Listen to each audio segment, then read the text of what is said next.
హార్ముజ్లో భారత్ ఒక పెద్ద దౌత్య విజయం సాధించింది. కాని ఈ విజయం ఎంతకాలం నిలుస్తుంది? దీని వెనక ఉన్న కథేంటో ఈరోజు మనం చూద్దాం. చూశారుగా, కేవలం 33 కిలోమీటర్ల నీటి మార్గం. కానీ ఇదే మన దేశ ఇంధన భద్రతకు ప్రాణం. చాలా టెన్షన్ తర్వాత ఇరాన్ మనకొక స్పెషల్ పర్మిషన్ ఇచ్చింది. అసలిది మనకు, ప్రపంచానికి ఎంత పెద్ద విషయం, అదే ఇప్పుడు మనం తెలుసుకోబోతున్నాం. సో ఫస్ట్ అసలు ఈ విషయం ఎందుకంత సీరియస్సో చూద్దాం. ఇది కేవలం సముద్రంలో ఓడలు వెళ్లే విషయం కాదండి. మనందరి భవిష్యత్తు, మన దేశ ఇంధన భద్రత దీనితో ముడిపడి ఉన్నాయి. అసలు ఈ హార్మూజ్ జలసంధి అంటే ఏంటి? సింపుల్గా చెప్పాలంటే ఇది ఒక చోక్ పాయింట్. అంటే చాలా ఇరుకైన దారి. కాని ప్రపంచంలో జరిగే చమురు వ్యాపారంలో చాలా భాగం దీనిగుండానే వెళ్ళాలి. ఇది గనక మూసుకుపోతే పరిస్థితి ఎంత దారుణంగా ఉంటుందో ఊహించుకోండి. ప్రపంచ ఇంధన సప్లై చైన్లో ఇది చాలా సున్నితమైన ప్రదేశమన్నమాట. ఇప్పుడు చూడండి, 40-50% ఏంటిలనుకుంటున్నారా? మన దేశానికి కావాల్సిన ముడి చమురులో దాదాపు సగం, అవును, దాదాపు సగం ఈ ఒక్క చిన్న దారిగుండానే వస్తుంది. ఈ ఒక్క నంబర్ చాలు ఈ జలసంధి మనకు ఎంత ముఖ్యమో చెప్పడానికి.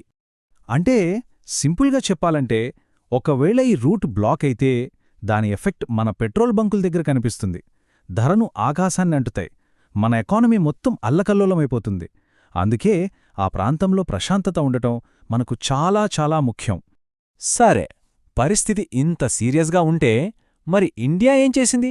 ఇంత టెన్షన్ మధ్యలో కూడా మన దేశం ఒక అరుదైన దౌత్య విజయాన్ని ఎలా సాధించిందో ఇప్పుడు చూద్దాం. ఇదేదో రాత్రికి రాత్రి జరిగిన మ్యాజిక్ కాదు. దీని వెనుక చాలా పెద్ద కథే ఉంది. మన విదేశాంగ మంత్రి ఎస్ జైశంకర్ గారు ఇరాన్ అధికారులతో రోజుల తరబడి చర్చలు జరిపారు.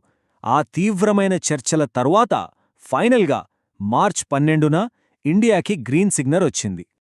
అయితే ఇక్కడ ఒక విషయం గమనించాలి. ఇది మామూలు ఒప్పందం కాదు.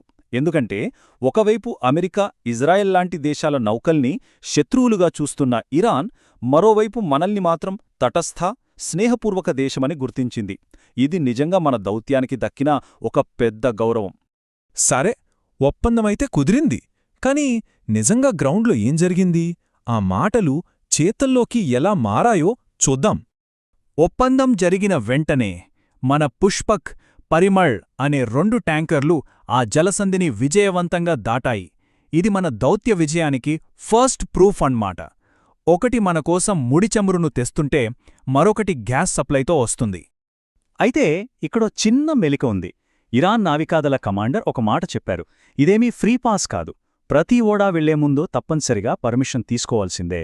అంటే మనం ఇంకా జాగ్రత్తగా ఉండాలన్నమాట.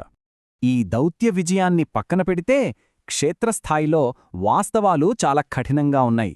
ఎందుకంటే ఆ నీళ్లలో ప్రమాదం ఇంకా పొంచి ఉంది. మనకు ఈ గుడ్ న్యూస్ వచ్చిన టైంలోనే అక్కడ కొన్ని దారుణమైన సంఘటనలు జరిగాయి. వార్నింగ్స్ పట్టించుకోలేదని ఒక థాయిలాండ్ షిప్ మీద దాడి చేశారు. ఇరాక్ దగ్గర్లో ఒక అమెరికన్ ట్యాంకర్ను ఆత్మాహుతి దాడితో టార్గెట్ చేశారు. దీన్ని బట్టే అర్థం చేసుకోవచ్చు ఆ ప్రాంతం ఎంత డేంజరస్గా ఉందో. ఈ రాజకీయాలు, ఒప్పందాల మధ్యలో ఒక విషాదం కూడా జరిగింది. ఆ సేఫ్ సీ విష్ణు నౌకపై జరిగిన దాడిలో మన దేశానికి చెందిన ఒకరు ప్రాణాలు కోల్పోయారు. ఈ వార్త విన్నప్పుడు ఈ సమస్య ఎక్కడో దూరంగా జరుగుతున్నది కాదు, మనకు చాలా దగ్గరిది అనిపిస్తోంది. సో ఈ దాడులు ఇంకా జరుగుతూనే ఉన్నాయి. మరి ఇప్పుడు ఇండియా ముందున్న దారులేంటి? ఇది నిజంగా ఒక పెద్ద సందిగ్ధమే. క్లియర్గా చెప్పాలంటే మన ముందు రెండే 2 ఆప్షన్లున్నాయి. ఒకటి, దౌత్య మార్గం, అంటే ఈ స్నేహపూర్వక దేశం అనే ట్యాగ్ మీద ఆధారపడటం. రెండోది మిలిటరీ ఆప్షన్, మన వాణిజ్య నౌకలకు రక్షణగా మన నేవీని పంపించడం.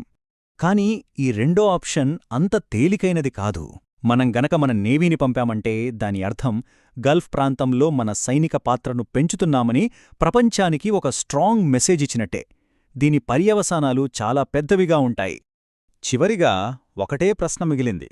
మనకు దొరికిన ఈ దౌత్య విజయం మన ఇంధన భద్రతకు ఒక శాశ్వత పరిష్కారమా, లేక ప్రపంచంలోనే అత్యంత ప్రమాదకరమైన ఈ ప్రాంతంలో ఇది కేవలం ఒక తాత్కాలిక ఊరట మాత్రమేనా? సమాధానం కాలమే చెప్పాలి.